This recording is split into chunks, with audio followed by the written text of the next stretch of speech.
It's time for Lefties Losing It. Let's start with some morally repugnant depravity on CNN. Here they interview Taylor Lorenz, a far-left hack journalist who's been employed by many of your favourite lefty outlets, from the Washington Post to the New York Times to Daily Beast.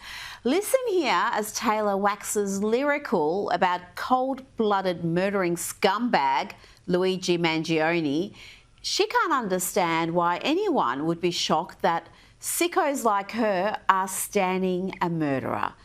This is sick, sociopathic. Hilarious to see these millionaire media pundits on TV clutching their pearls about someone standing a murderer when this is the United States of America, as if we don't lionize criminals. You're going to see women especially that feel like, oh my God, right? Like, here's this man who's revolutionary, who's famous, who's handsome, who's young, who's smart. He's a person that seems this morally good man, which is hard to find.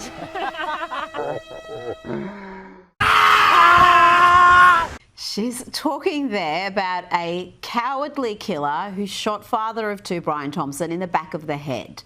But because Brian was the CEO of United Healthcare, apparently that makes his murder okay, or even joyful, as Taylor once claimed.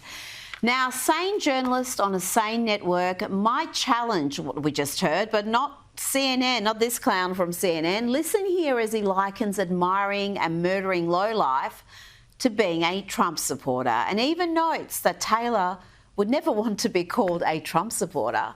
That would be beyond the pale. I'm sure you wouldn't like to be compared to a Trump supporter. But some of how people cannot understand why people have sympathies for Mangione strikes me as the same as a lot of media not understanding why people support Trump. I totally agree. Yeah. I've said it before, and I'm sure I'll say it again. You don't hate the leftist media enough. You think you do, but you don't. Sticking with CNN, they've been part of a media meltdown over the Trump administration's tariff policy, and many a Democrat has been on with softball interviews where they scaremonger about inflation without any pushback from the host. Here's Hakeem Jeffries. Trump tariffs are going to raise costs on everyday Americans in an environment where there's already a high cost of living.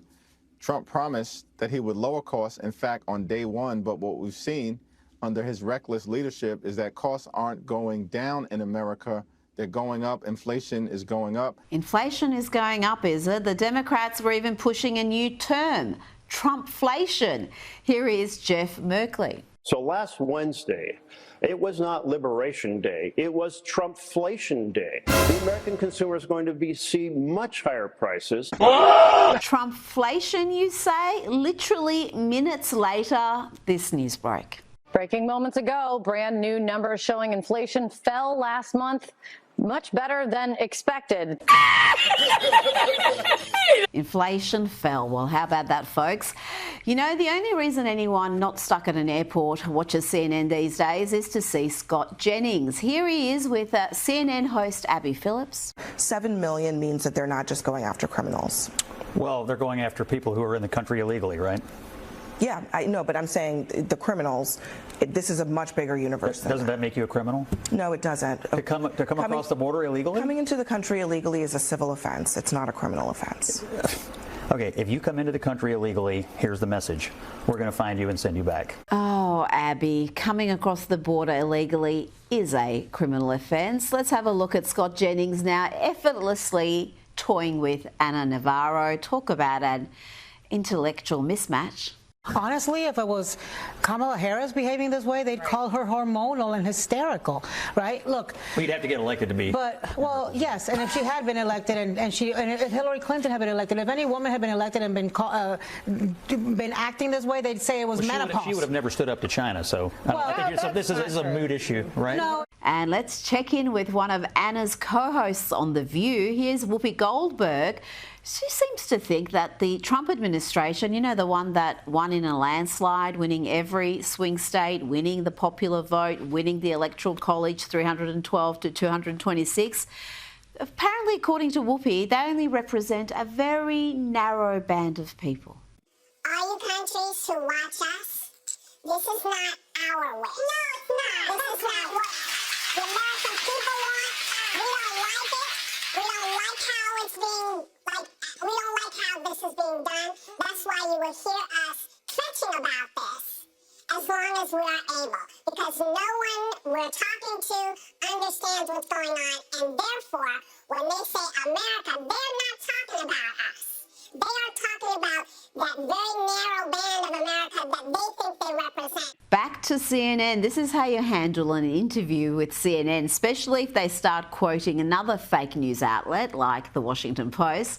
Let's hear from Senior Director for Counterterrorism, Dr. Sebastian Gorka. Last month, the Washington Post reported that the freeze on U.S. foreign assistance in Africa has, quote, threatened programs intended to counter al-Shabaab bomb makers. Are those cuts still in place? Are you concerned about them at all? Is that the same Washington Post that propagated the Russia-Russia collusion hoax for the last 8 years?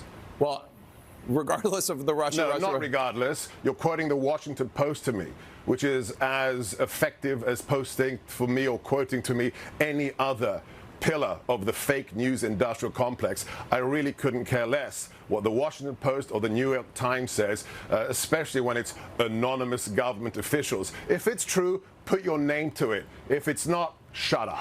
There you go. Here is how Donald Trump handled the media overnight. First, he reminded them that his predecessor never did impromptu press conferences. You people requested. I'm always available, unlike Biden. Think Biden would do an interview at 2 in the morning? He would do one at 9 in the morning. And he then got his granddaughter, Kai, involved, first introducing her to the members of the fake news media. I've got to say, he really is the funniest president we've ever had. Kai, come on over. Do you know the fake news? This is the fake news. Hey, what's up, everyone? How are you guys? Good morning. Good morning. We're just doing a little news conference. You want to partake? I mean, I'll add to some stuff. She's a great athlete, actually, great golfer. Yeah. And great student, actually. So go ahead. Any other questions? On Monday, you're having a meeting with the president of El Salvador. Now, Donald Trump was at the UFC over the weekend and he walked out to a thunderous response from the Miami crowd, flanked by 2 of his grandchildren. Trump not only got a rock star entrance, but he had sporting stars flocking to shake his hand, including UFC champ Dominic Reyes, moments after his big win.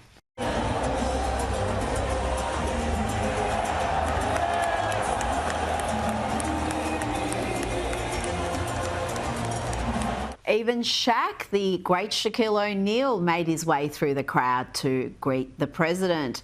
Let's bring in comedian and host of Primetime with Alex Stein on Blaze TV. Alex, can you remember seeing anything like this? A politician that is reviled by the media but loved by sporting crowds, whether it's at the football, the NASCARs or the UFC?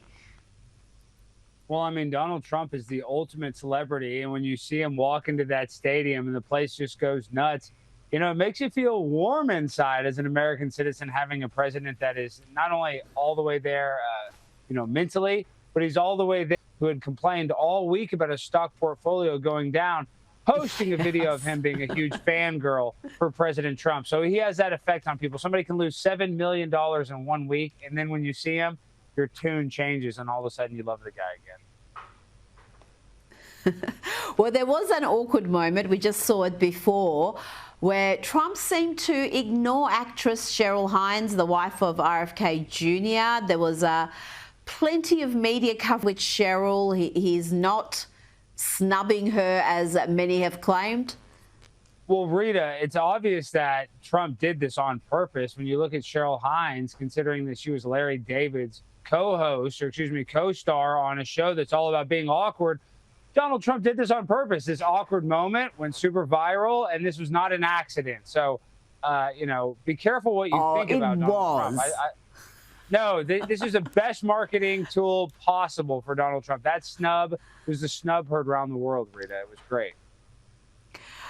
No, he was just not looking at her when she had her hand outstretched, I'm sure. I'm sure there was a very innocent...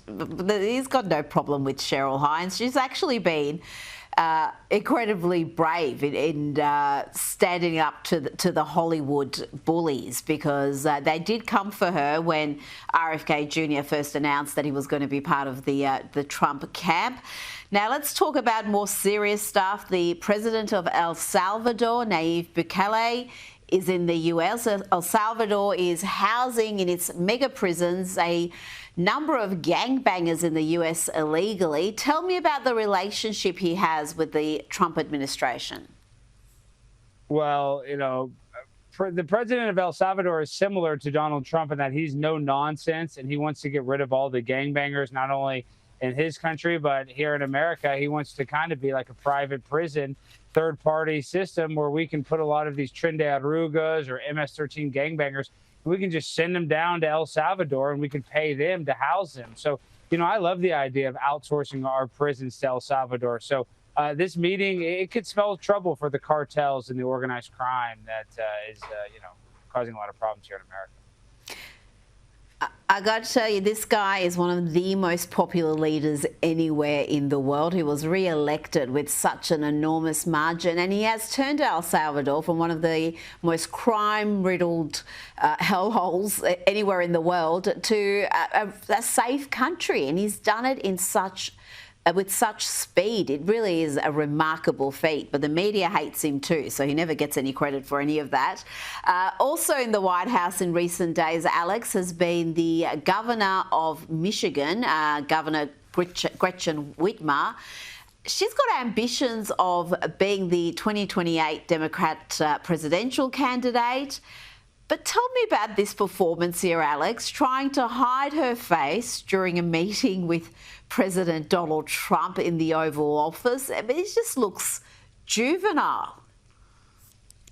Oh, Governor Whitmer is the biggest embarrassment when it comes to not just only her state, but when Michigan was locked down, her husband got caught taking their boat down to the boat dock when everybody else was shut down. When it comes to Whitmer, like, you know, she did that weird, you know, publicity stunt where she fed the girl the milk and the Doritos chips. So she's not one to shy away from having her face in front of a camera. So for her to do this is just another political stunt, an embarrassment. And it shows you a politician that doesn't want to try to reach across the aisle to try to get things done for her constituents. Instead, she hides her face because she's ashamed and she's a coward of who she really is. Well, I remember back in the height of the COVID era, Governor Whitmer, whilst Florida was completely open and free, Texas, where you are, was open and free, she was locking down seeds. She didn't want anyone to be planting seeds in their garden to grow vegetables, like just some really bizarre COVID restrictions coming from that governor.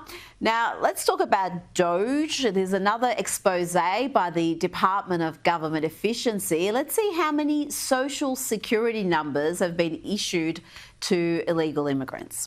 The Immigration Department mailed them a social security number. No interview, no proof of identity. Just put it in the mail. Here's your number. In 2021, Doge says 270,000 new aliens were issued Social Security numbers, 590,000 in 2022, 964,000 in 2023, and 2.1 million in 24, right before Biden left office. Doge also discovered that 1.3 million aliens are now receiving Medicaid. 2.1 million just in 2024. Those numbers are astounding, Alex. Well, people want to say it's conspiracy, but it's obvious that they wanted to try to import as many people possible so that they can influence future elections. And by giving that many Social Security numbers, making it accessible to vote for these illegal immigrants, I just think that that's obviously what they were doing. So I'm happy that that now is going to stop. And it needs to go back to the good old days when it was 90-day fiancé. You had to marry an ugly person to become an American citizen. You didn't just get a free green card and access to, vote in future elections. Well, yeah, we'll go back to those heady days. Before you go, I'm really shocked that this story has got barely any coverage. This is a remarkable story. We've got an American, a Russian American, a beautiful ballerina freed in a prisoner exchange, and yet barely any coverage, perhaps because when she was freed, she made the point of thanking Donald Trump. What's your message to the president? Mr. Trump, I'm so grateful for you to bring me home and for American government. And I never felt more blessed to be American, and I'm so happy to get home. Thank you. Welcome home. Alex, she was sentenced to 12 years in a Russian prison after pleading guilty to treason, all for donating just around $50 to a Ukrainian charity in early 2024. This is a feel-good story. How is this story not being or getting saturation coverage? Well, you know, Rita, I'm surprised it's not, because I've been very critical of the Ukrainian war, but I'll be honest, Vladimir Putin throws journalists off buildings. Russia is not innocent when it comes to this horrible conflict that's happening. So Russia needs to step up and end this war, and so does the Ukrainians and Vladimir Zelensky. And I'm happy that she's free. For $50 to the Ukraine to be jailed for 12 years, absolutely ridiculous. Shocking. Alex Stein, thanks for your time. Thank you, Rita.